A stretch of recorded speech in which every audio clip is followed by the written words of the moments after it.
હવે શું બહાર જમવા જવાનું પણ બંધ કરી દઈએ? કરવું જ પડશે. ફૂડમાંથી ક્યાંક વંદો નીકળે, ક્યાંક કીડી મંકોડા નીકળે અને હવે તો ગરોળી પણ નીકળી, એ પણ સૂપમાંથી. વડોદરામાં તરસાલી હાઈવે પર આવેલી સર્વોત્તમ હોટેલની આ ઘટના.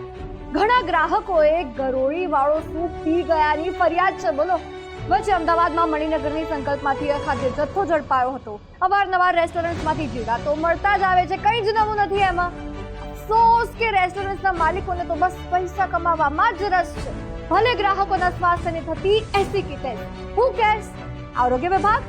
અરે એ તો ફેસ્ટિવલ ટાઈમે આવશે, ચેકિંગ કરશે, સેમ્પલ લેશે અને રિપોર્ટ તો ફેસ્ટિવલ ફિનિશ થઈ ગયા પછી સામે આવશે. એ ટાઈમે જ્યારે લોકોએ ફૂડ લીધું હોય, ભલે એમની હેલ્થ ખબર. શું મતલબ? અરે તંત્રના અધિકારી શ્રીઓ, આળસ ઉડાવો હવે. ક્યારે તમે રેસ્ટોરન્ટમાં જમવા જશો અને ગરોળી વાળો સૂપ પી લેશો ને ત્યારે તમને ખબર પડશે. અને રેસ્ટોરન્ટના માલિકો, હાથ જોડીને કહું છું, હાઇજીનનું ધ્યાન રાખો. પૈસાની ભૂખ ઘટાડો, ફૂડીઝની ભૂખ મરી જશે આમને આમ.